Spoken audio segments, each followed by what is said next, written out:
This video is going to be a look at the Ravens' young interior defensive line talent. We will take a look at some plays from Odafe Oweh, even Malik Harrison, and not every player that we profile in terms of what they do on each snap is going to be a young guy. There'll be some Brent Urban stuff in here. I think he actually played quite well, but we'll generally focus on Justin Madubuike and Broderick Washington. There's two plays here where you can very clearly see the techniques that they are taught, and Urban as well, slightly different utilization of the technique in terms of dealing with a double team or a combo block, but you'll see the synchronized nature of the way they handle some blocks. These guys are really emerging, if you ask me. Just to look at some of the stats, Broderick Washington had 3 tackles, the 2 passes defense. There are 2 passes that were knocked down. We'll show Justin Houston's 2 sacks in here. At this point, he's like expected to do those things. There's got to be a day where he doesn't have a sack at some point in 2022. Devon Kennard, 3 tackles, a tackle for loss, a solo tackle for loss. You'll see that early in this video. I think he's a good player.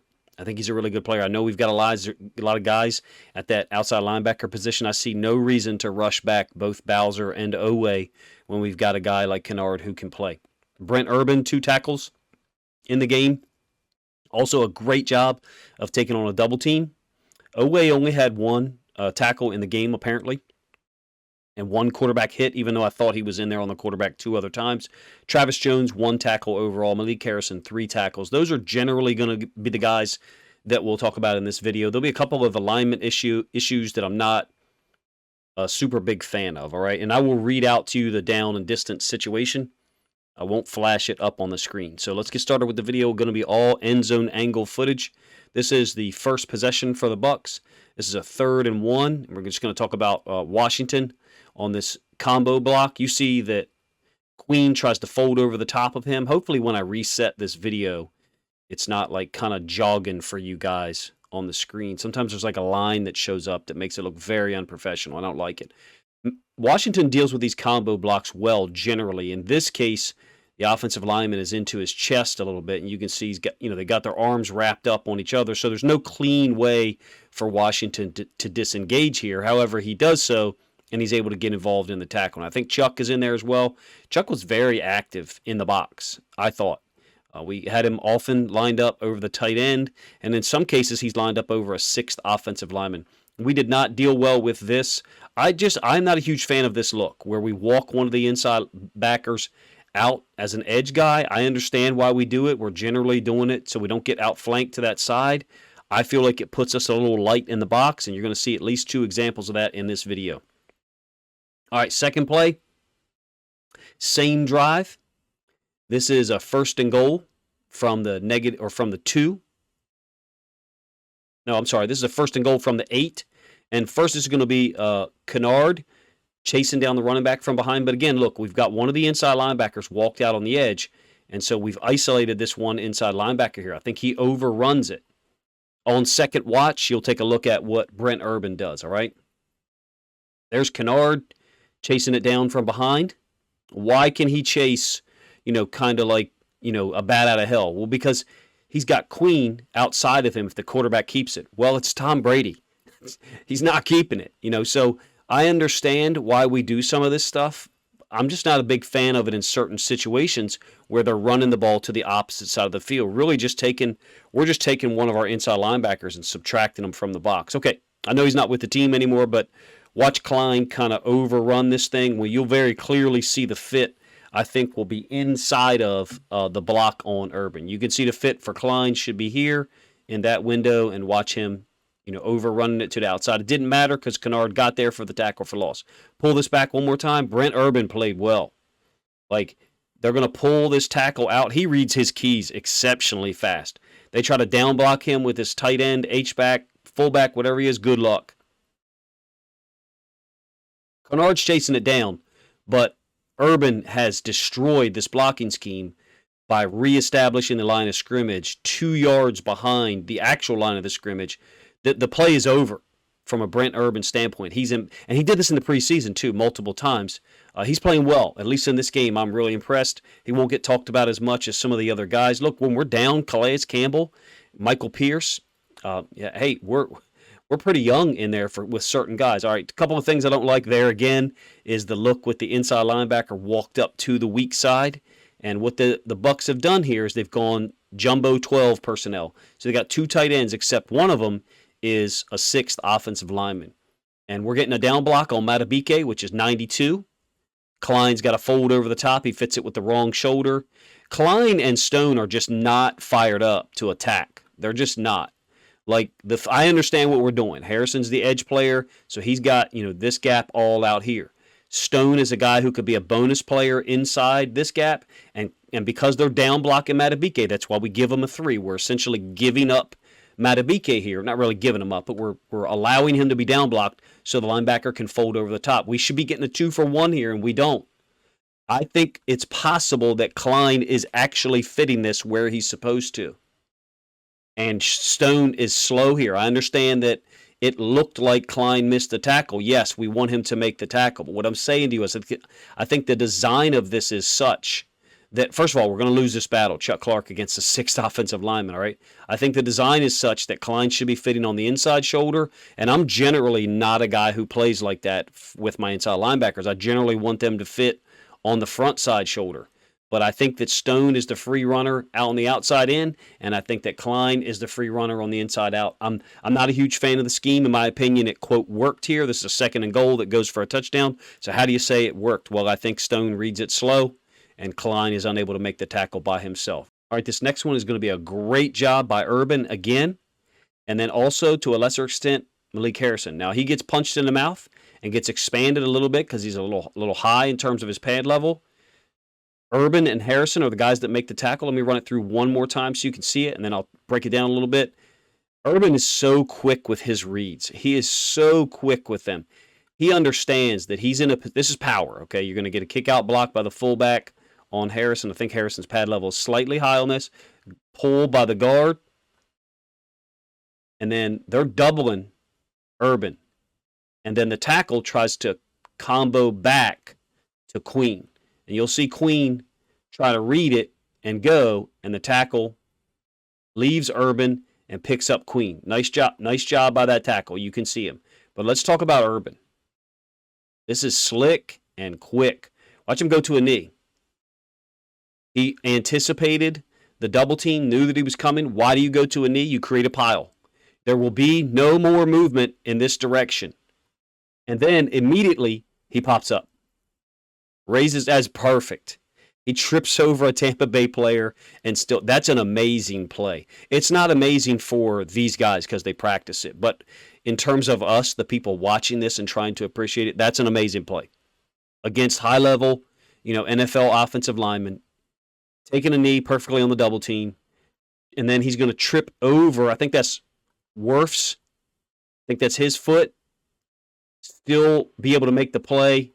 Him and Harrison split the tackle for loss. Oh, actually, it goes down as a 0-yard gain on a 1st and 10, I think, to open the second possession. Great play, if you ask me. All right, Oweh on a crack scheme. And watch Harrison. Harrison's triggered. I think Queen is a little slow here. You'll see a huge cutback lane develop.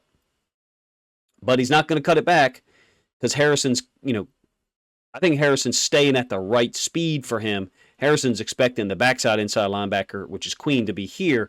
I think Queen kind of false steps it, but we'll come back and look at it. Harrison unable to finish the play. Oweh they're getting this pin by Perryman, the receiver. Oweh just overpowers him. Sheds and makes the play. Thank goodness that Harrison did work to the front side shoulder, because if he didn't, running back's just going to take it to the edge. You can see this big cutback lane here that Queen is unable to get into. We'll pull this back one more time. I think he false stepped, but I could be wrong. So right here. Yeah, he false stepped. So he's working this way for some reason. When that's A, that's not his gap, and B, there's no key taking him there. Like, watch the lineman. Just trigger this back and forth a bunch of times. Look at the lineman. Center pulling. The guard, if he's reading the guard, is stepping to his left, Queen's left. The running back is opening. That's an open step for toss. There's not a single key that's taking him in this direction. You know what I mean? And then by the time he's able to try to get back there, you can see he's been cut off. Doesn't end up hurting us here because Oweh wins his block. You also got some extreme pursuit by Chuck Clark on the back end. Chuck Clark, I thought, played quite well in the box. All right, Washington and Matabike. This is special.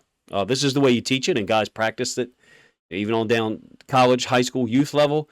But you don't often see it executed in this synchronized manner by two guys. You're going to get combo blocks on Matabike and Washington, and then watch them both almost at the same time come off the combo, shed their blocker, and then get in. It's still a 3-yard gain. Right? It's a 2nd and 7, third drive.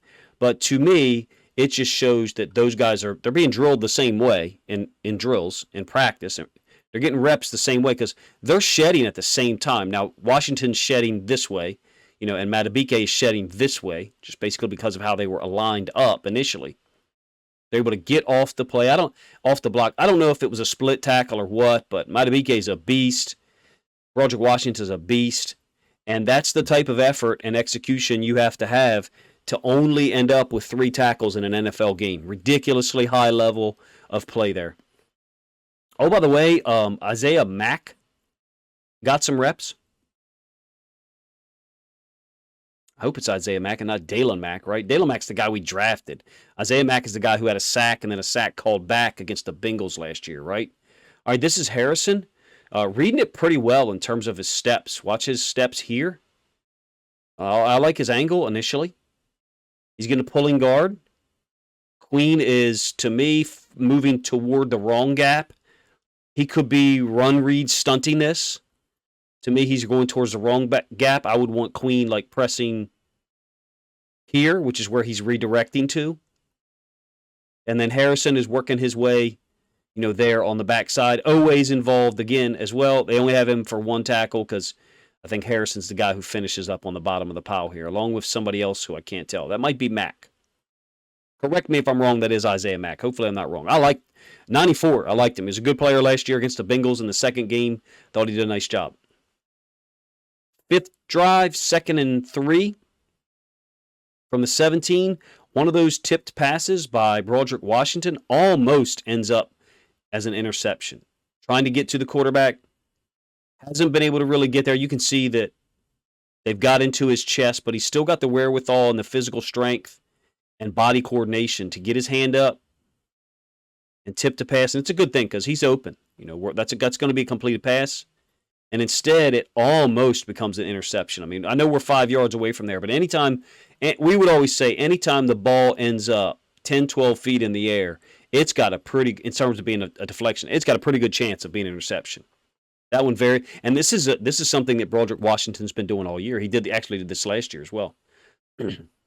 Couple of sacks from just the man, Justin Houston. How long can he keep this up? How long can Justin Houston keep winning?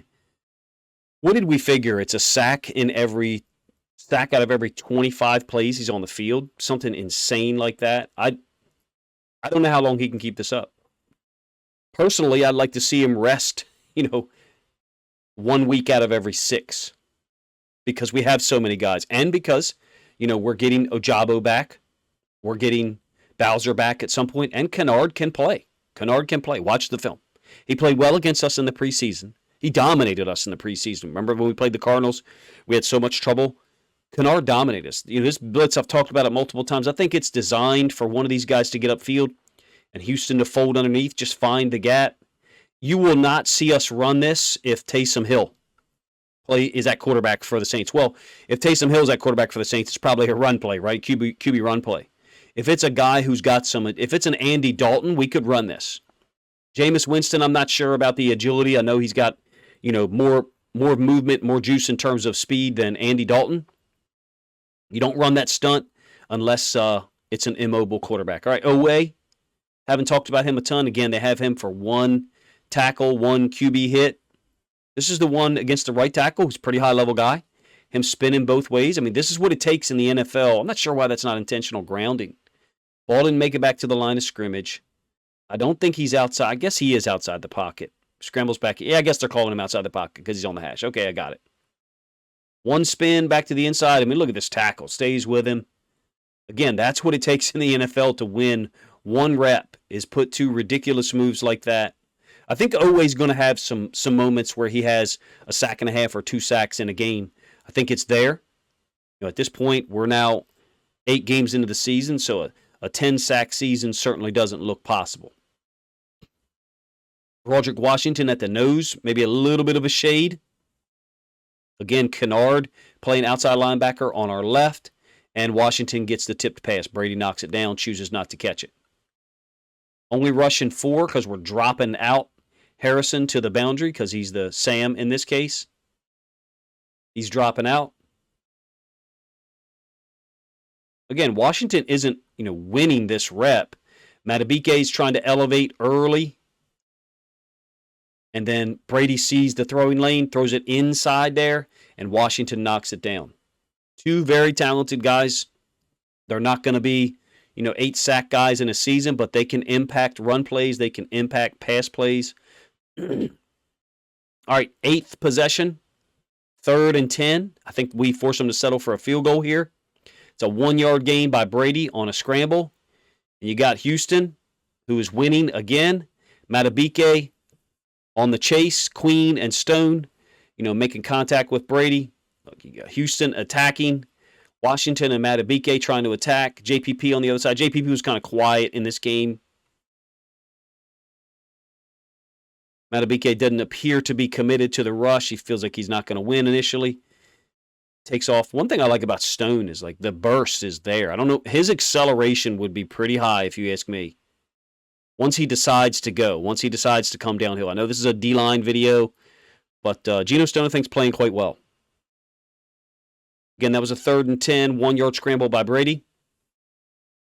And we end up, holding him to a 1-yard gain. All right, back to the first play. Look, you guys let me know if you are as impressed with Washington and Madubuike as I am.